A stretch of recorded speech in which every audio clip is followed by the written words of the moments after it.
আসসালামু আলাইকুম রহমতুল্লাহি ওয়া বারাকাতুহু। সুপ্রিয় দর্শক, আজকে আমি একটি জরুরি বিষয় নিয়ে আপনাদের সামনে উপস্থিত হয়েছি। আপনারা সবাই অন্তত জানেন যে আমাদের গায়রে মুকাল্লিদ তথা লামাযহাবী আহলে হাদিস ভাইদের একটা রোগ হলো, তারা বিভিন্ন সময় কথা দিয়ে কথা রাখতে চান না এবং বিভিন্নভাবে তারা ছল ছাতুরি করে বিভিন্নভাবে তারা আমাদের থেকে এড়িয়ে গিয়ে দূরে গিয়ে তারা ফাঁকা মাঠে গোল দিয়ে জাতিকে ভুল বোঝাতে চান। আজকে আমি জরুরি একটি বিষয় নিয়ে আপনাদের সাথে কথা বলবো। সেটা হচ্ছে, আপনারা অবশ্যই জানেন গত কিছুদিন আগে ব্রাদার রাহুল আমাকে নিয়ে একটি ভিডিও তিনি লাইভ করেছিলেন, যেখানে তিনি আমার নামে বিভিন্ন ধরনের মিথ্যাচার বিভিন্ন কিছু আমার নামে দিয়েছিলেন। যাই হোক, আমি আমার ভয়েস রেকর্ডটা তিনি যখন নেন আমার সাথে মোবাইল আলাপ করে, তো ভয়েস রেকর্ডটা আমার কাছে না থাকায় আমি অনেক কিছু প্রতিবাদ করতে পারিনি। কিন্তু আজকে ব্রাদার রাহুলের ভিডিও লাইভটা আমার কাছে থাকার কারণে তার জঘন্যতম একটি মিথ্যাচার হঠাৎ করে গতকালকে আমার কাছে ধরা পড়লো। সেটা হচ্ছে, আপনারা সবাই তার লাইভটা শুনেছেন। যদি কেউ না শুনে থাকেন, আমার ফেসবুকে আপনারা গিয়ে দেখবেন, ওখানে আমি শেয়ার করে রাখবো ইনশাল্লাহ, ওখান থেকে আপনারা দেখতে পাবেন।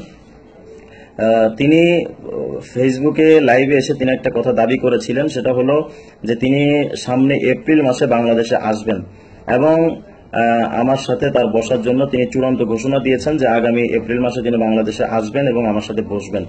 এবং মেইন কথাটা হয়েছিল এটাই যে ব্রাদার রাহুল এবং মুফতি রিজওয়ান রফিক অর্থাৎ আমি বসবো, এটাই ছিল তার সাথে চূড়ান্ত সিদ্ধান্ত, যেটা তিনি তার লাইভে বারবার তিনি বলেছিলেন।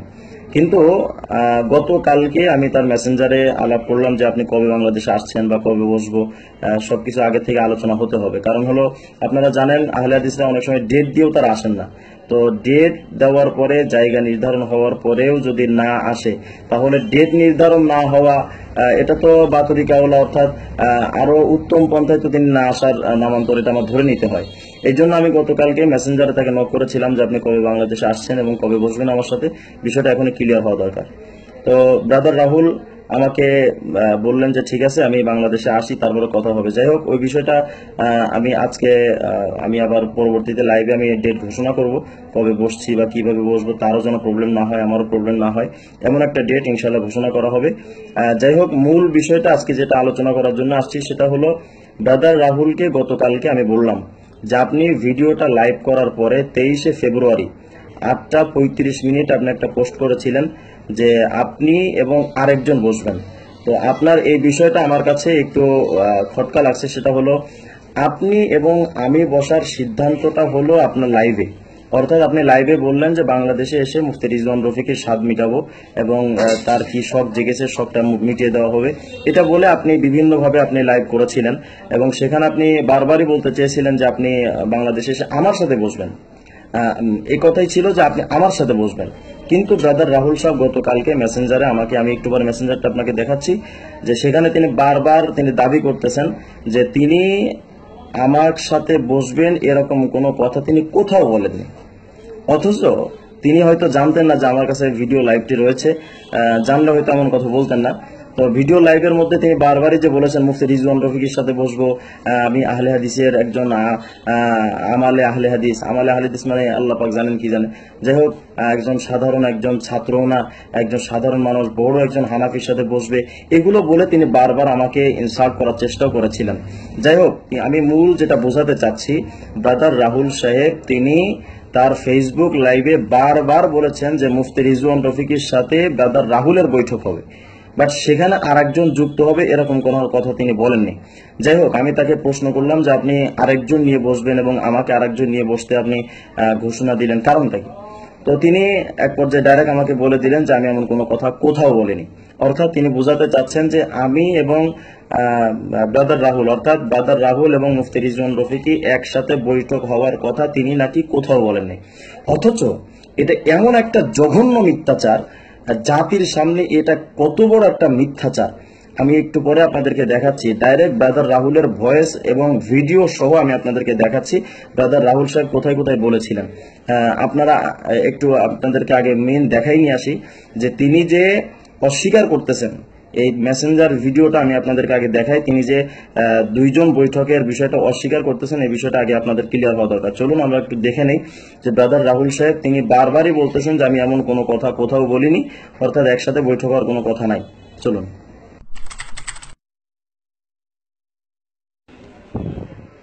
আপনার সাথে আমার কথা হয়েছিল, আপনি আর আমি বসবো, আপনি হঠাৎ আরেকজন নিয়ে বসার ঘোষণা দিলেন আমাকে না জানিয়ে, সেটা কি ঠিক হয়েছিল? কারণ আপনার আমার লাইভ দ্বারা সকলে জানেন দুজনই বসবো, হঠাৎ আপনার এমন সিদ্ধান্তের অর্থ কি জানতে পারি? তো এই কথার প্রশ্নের উত্তরে তিনি নিচে লিখলেন, আমি কখন এই ঘোষণা দিয়েছেন বা আমি দিয়েছি?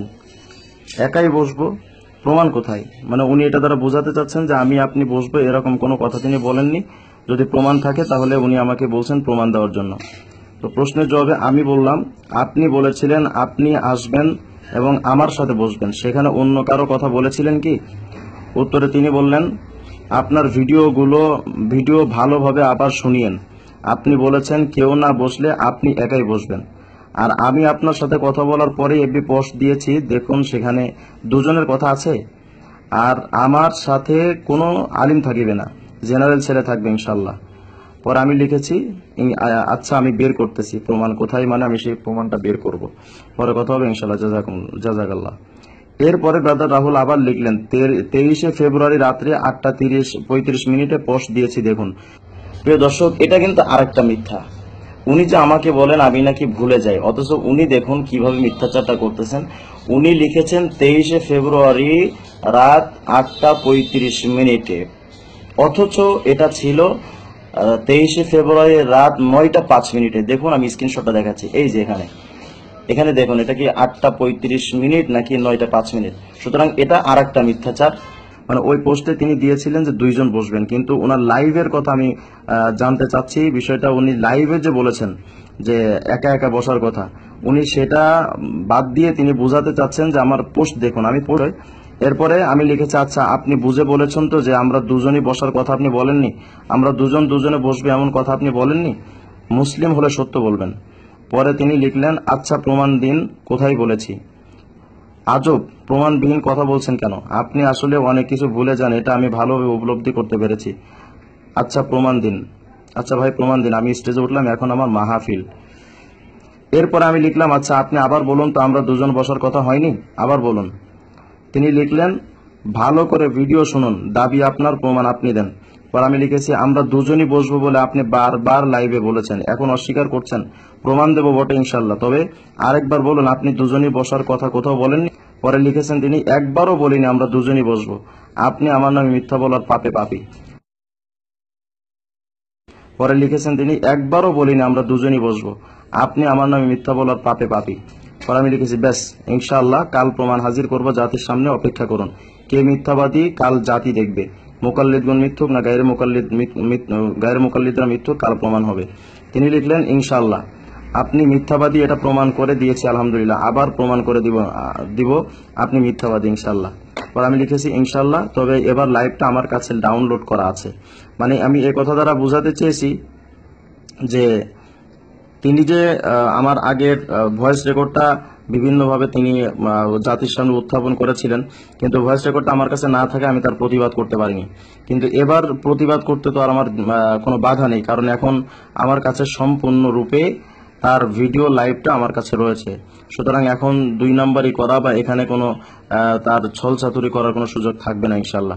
আমি এই মেসেঞ্জার দ্বারা, তার কথা দ্বারা এটা কথা বোঝাতে চাচ্ছি, তিনি মেসেঞ্জারে দাবি করলেন যে তিনি আর আমি তথা ব্রাদার রাহুল আর রিজওয়ান রফিকি এই দুইজন বলার কথা তিনি লাইভে কোথাও বলেননি বলে দাবি করেছেন। এটা হলো তার মূল দাবি, যার কারণে তিনি বিভিন্নভাবে বলেছেন যে, একটু উপরে যাই, তিনি একবারও বলিনি আমরা দুজনই বসবো, আপনি আমার নামে মিথ্যা বলার পাপে পাপী। এখন চলুন দেখি আমরা আসলে ব্রাদার রাহুল দুজন বসার কথা বলেছিলেন কিনা। যাই হোক ভাই, আমি আবার বলছি যে মুফতি রিজন সাহেব যেহেতু আলোচনার জন্য বসার জন্য প্রস্তুতি নিয়েছেন, তিনি কেউ না বসলে তিনি নাকি বসবেন ইনশাআল্লাহ এপ্রিল মাসে আবারও নিয়াত করছি, ইনশাআল্লাহ এপ্রিলে আল্লাহ যদি চান আবার বাংলাদেশে আসছি, মুফতি রিজন সাহেবের সঙ্গে বসবো, আলোচনা করব, কোনো সমস্যা নেই। যাই হোক ভাই, আমি আবার বলছি যে মুফতি রিজন সাহেব যেহেতু আলোচনার জন্য বসার জন্য প্রস্তুতি নিয়েছেন, তিনি কেউ না বসলে তিনি নাকি বসবেন ইনশাআল্লাহ এপ্রিল মাসে আবারও নিয়াত করছি, ইনশাল্লাহ এপ্রিলে আল্লাহ যদি চান আবার বাংলাদেশে আসছি, মুফতি রিজওয়ান সাহেবের সঙ্গে বসবো, আলোচনা করব, কোনো সমস্যা নেই। আলহামদুলিল্লাহ, আমি এই কথা স্পষ্ট হয়ে বলছি যে মুফতি রিজওয়ান সাহেব বসতে চেয়েছেন, ইনশাল্লাহ বসবো, তারও শখ পূরণ করবো, কোনো সমস্যা নেই। তিনি বলছেন আমার সঙ্গে আলোচনা বসার, তার খুব শখ জেগেছে, ইনশাল্লাহ তার শখ আমি পূরণ করবো। বাংলাদেশে গিয়েই করব, তাকে ভারতে আসার প্রস্তাব দিচ্ছি না, আমি বাংলাদেশে গিয়েই ইনশাল্লাহ তার শখ পূরণ করব।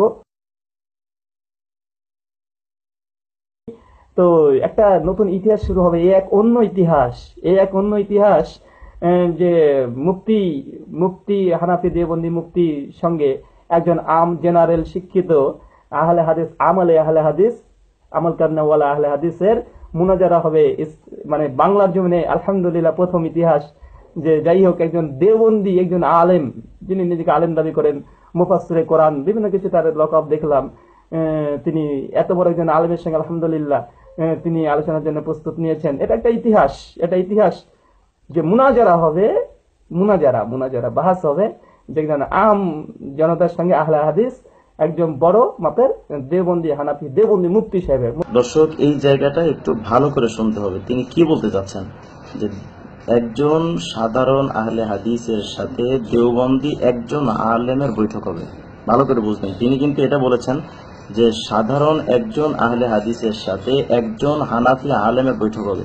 তাহলে একজন আলেম হানাফি আর একজন সাধারণ পাবলিকের সাথে কথা হবে, এটা হলো তার মূল ভাষণ। একজন মানে কি দুই? এটা আমার ওনার কাছে একটু প্রশ্ন, একজন মানে কি দুই কিনা, মানে ওনাদের ইন্ডিয়া বা ওনাদের ওখানে কি একজন মানে দুই বুঝায় কিনা এটা আমি জানি না। তাহলে এখানে ভালো করে এই জিনিসটা আমি বোঝাতে চাচ্ছি, উনি কিন্তু একজন পাবলিক এবং একজন আলেমের দুইজনের কথা বলেছেন। এই জিনিসটা আবার বাহাস হবে, যেখানে আম জনতার সঙ্গে আহলে হাদিস একজন বড় মাপের দেওবন্দি হানাফি দেওবন্দি মুফতি সাহেবের, মুফতি তো সর্বোচ্চ লেভেল তাদের ভাষা অনুযায়ী। এই লাইভ এবং এই মেসেঞ্জারের লেখালেখি দুইটা দ্বারা আপনারা কি বলছেন? একজন সরল মনা এবং একজন নিরপেক্ষ মানুষ হিসেবে আপনার কাছে আমি করজোড় অনুরোধ করছি, আপনি বিচার করুন। ব্রাদার রাহুল সাহেব নিজে লাইভে ঘোষণা দিলেন উভয়ে বসবেন, এখন আবার মেসেঞ্জারে বলছেন এমন কোনো কথা কোথাও বলিনি, উল্টা আমাকে মিথ্যাবাদী বলছেন। কত বড়, মানে এটা কত বড় যে একটা, মানে আমি ওই শব্দটা ইউজ করতে চাচ্ছি না, এটা কত বড় একটা ধোঁকাবাজি এবং কত বড় একটা মিথ্যাচার। তিনি এই বিষয়টাকে এভাবেই সরাসরি উল্টায় দিলেন। সুপ্রিয় দর্শক, এই ছিল মূল বিষয়। ব্রাদার রাহুল সাহেব তিনি ভিডিওর মধ্যে দাবি করেছেন মুফতি রিজওয়ান রফিকের সাথে ব্রাদার রাহুলের বৈঠক হবে, অথচ মেসেঞ্জারে তিনি ডাইরেক্ট ঘোষণা দিচ্ছেন যে তার সাথে আমার বসার, এরকম দুইজনের বসার কোনো কথা তিনি নাকি কোনো কোথাও বলেননি। এখন আপনারাই বিচার করুন, মুকাল্লিদরা কি মিথ্যাবাদী নাকি গায়রে মুকাল্লিদরা মিথ্যাবাদী? আর আহলে হাদিস, লামাজাবি, গায়রে মুকাল্লিদ, এগুলোর মানেই হলো মিথ্যাচার। এজন্য আমরা জাতিকে হেফাজত করার জন্য সর্বদা আমরা সচেতন রয়েছি। ইনশাআল্লাহ জাতিকে প্রত্যেকটা বিষয়, খুঁটিনাটি বিষয়গুলো আমরা দেখিয়ে দিব। ওমা তাওফিক ইল্লা বিল্লাহ। আপনাদের দোয়া চাই। আসসালামু আলাইকুম ওয়া রাহমাতুল্লাহি ওয়া বারাকাতুহু।